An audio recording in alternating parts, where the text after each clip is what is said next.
Hey students, today we will study class 6 history. This video is about chapter 1, what, where, how and when. In this chapter we will learn about what is history, why study history, methods of studying history, dates in history, what can we know about the past, where and how did people live in India, name or land. What is history? First, let's understand what history is. History. What does history mean? Well, the word history comes from the Greek word historia, which means knowledge from inquiry. History is the story of the progress of humanity from the beginning of civilization to the present time in chronological order. So basically, history is the study of our past or a record of the events that happened a long time ago. It tells us about the development of human civilization, the social system, culture, livelihoods, religion, politics, causes and effects of such events in sequence, etc. History not only looks at important events such as wars, revolutions, changes in governments, and great inventions, but also explains why and how. While explaining a historical incident, the accuracy of time, place, and person is kept. This means that history answers the following questions. What happened? When did it happen? Where did it happen? How did it happen? Who is responsible for its happening? Without all these questions and inquiries, history is just a story. For further explanation, let's see the difference between a story and a history. Once upon a time, there was a man who made an empire at a place. This sentence is a story, as it does not mention the accurate time, the name of the person responsible, and where it happened. Now let's see the other one. In 322 BCE, Chandragupta Maurya founded the Mauryan Empire around Magad. This is history, as it clearly states when it happened, 322 BCE. Who was responsible for its happening? Chandragupta Maurya. And where exactly it happened? Around Magad. So when we get the answer of what, when, where, how and who, we can say it's history. Why study history? So, history helps us to learn things about our past. We can learn about the achievements of great people and their inventions and how they change people's lives and influence the future generation. We can know about the lives of rulers, kings, queens, and let's not forget ordinary people. The continuous development of human culture and civilization. History educates us about the mistakes made by our ancestors in the past, so it helps us make better decisions in the present and the future. And lastly, we need to know about our past to be able to understand our present. By studying history, we find out how the past shaped our present. We understand the present better. History helps us to understand the events that happen in the world today. Methods of studying history. Historians rely on written records and archaeological evidence to learn history. Archaeology is the study of the remains of human life in the past. Archaeologists are people who study archaeology. Archaeologists carefully excavate, which means they carefully dig up the remains of humans and their settlements that have been covered by dust and soil after eons. They collect and examine human-made objects like tools, ornaments, weapons, toys, pots, pans, etc. These human-made things are called artifacts. Historians are people who make an image of the past using historical evidence found by archaeologists. Historical evidence includes coins, inscriptions, manuscripts, monuments, seals, etc., some of which we will learn about later today. Now, what are these? Well, we will find out now. Two words which are often confused are inscriptions and manuscripts. Inscriptions are words written or engraved on hard surfaces like rocks, pillars, and the walls of temples, palaces, forts, etc. Now, what was written on it?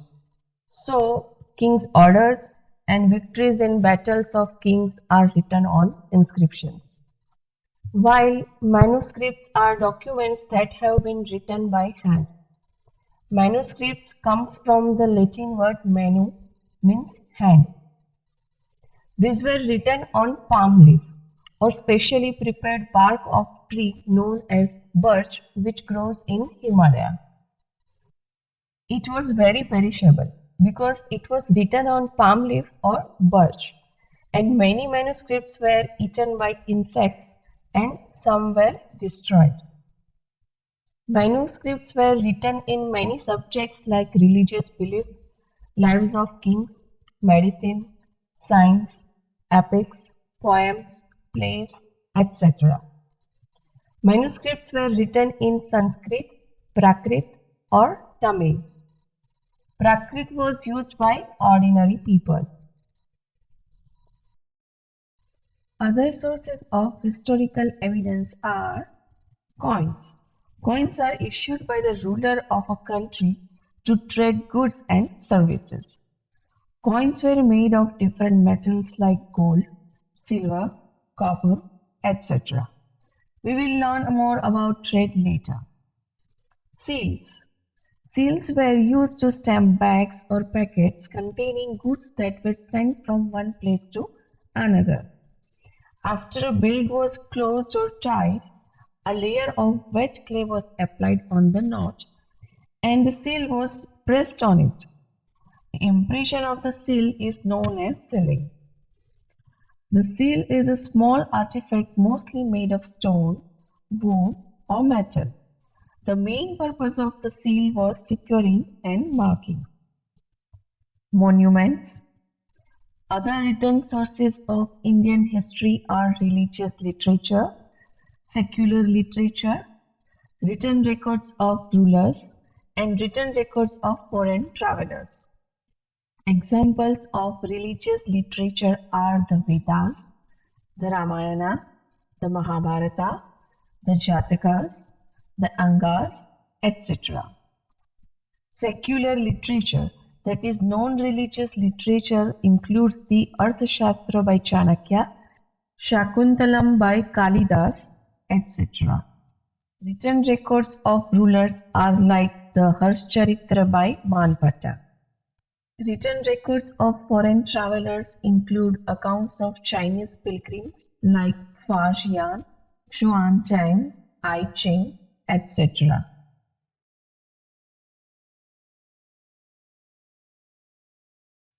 This is the chart of Indian history sources, so you can easily remember them.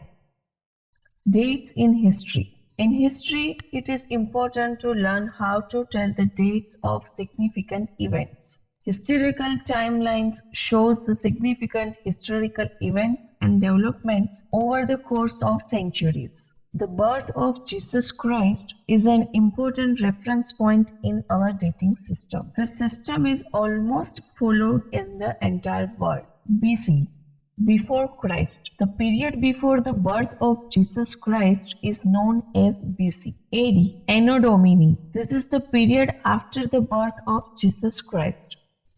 Anno Domini is a Latin word which means the year of our Lord.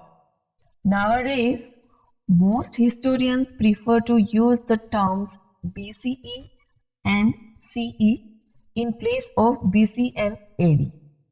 BCE means before Common Era and CE means Common Era. What can we know about the past? There are several things which we can find out about the past. The people, their place of origin, what people eat, the kind of clothes they wore, the houses in which they lived, the games children play. We can know about the livelihoods of hunters, herders, farmers, rulers, merchants, artists, priests, etc. Where did people live? Many years ago, People settled down near the rivers, hill stations, and the valleys of India. Why? Because they wanted water nearby to live. People have lived along the bank of Narmada River for several 100,000 years. People lived here because of the availability of water, vast forest wealth, and fertile lands which are suitable for crops and cultivation. During prehistoric times, people lived in various places. Let us look at few following places where our ancestors lived in the Indian subcontinent. Narmada River Valley, Suleiman and Kirthar Hills of the northwest, Garo Hills in the northeast, Vindhya Range in central India, River Indus and its tributaries, River Ganga and its tributary Son. At that time, what did the people do for a living? They were skilled hunters and gatherers. This means they hunt animals and collect food, such as roots, fruits, and other forest products. Time passed by and people started to settle down in one place. They began growing crops and began rearing animals like sheep, goat, cattle, and lived in villages. See the Suleiman and Kirthar hills to the northwest on the map. Before 8,000 years ago, people began to grow crops like wheat and barley here. On the northeast side of our country, Garo Hills are there. People began to grow crops there too.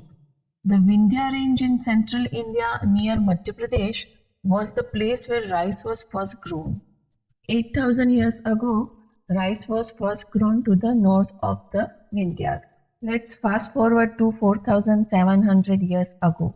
Now some of the earliest cities flourished, and these cities flourished on the bank of river Indus and its tributaries. What are tributaries? Tributaries are smaller rivers or streams that merge into the larger river. Later, about 2,500 years ago, cities developed on the bank of Ganga and its tributaries. So, cities started to rise around the Ganga river and its tributaries. Can you locate the Ganga river tributary Son? S-O-N. In ancient times, the area along these rivers to the south of the Ganga was known as Magad. Currently, this area lies in the state Bihar. Its rulers were very powerful and set up a large kingdom. Kingdoms were set up in the other parts of the country as well. We often use two words for our country, India and Bharat. The word India comes from the Indus, also known as Sindhu in Sanskrit. Around 2,500 years ago, when cities developed around Ganga and its tributary, around that time the Iranians and the Greek came through the northwest. They were familiar with the Indus and called it the Hindos or the Indos, and the land to the east of the river called India. Now, the word Bharat came from the Rig Veda, the oldest of the Vedas, which were the oldest compositions written in Sanskrit, written around 3,500 years ago. In the Rig Veda, the word Bharat was used for a group of people who lived on the northwest. Later on, it was used to refer to the whole country. This way, our country got her names, India and Bharat. Now, let's see why did people travel that time. In the ancient times, people did not have any modern modes of transportations as we have today, such as cars, trains, buses, and planes. People travel from one part of the subcontinent to the another. The hills, high mountains, deserts, rivers, and seas made journeys dangerous. But why did people travel though the hardship? There are quite a few reasons for this. For livelihood. They traveled for livelihood. Means when cities were developed and their lives settled, they need money for their life. To escape from natural disasters. They traveled to escape from earthquakes, floods, cyclones, and droughts. To conquer other lands. Sometimes men march in armies, conquering others' kingdoms to expand their own kingdom. For trade, merchants travel in caravans or ships, carrying valuable goods from place to sell their goods. Religious teachers travel to preach their teaching. Religious teachers travel place to place, preaching about God, religion, and offering instruction and advice. And the last one is adventure and discovery. Some people travel for adventure and wanting to discover new and exciting things. I hope everyone understood chapter 1. If you found the video useful, then like, subscribe and share with friends. See you guys in the next video. Bye bye.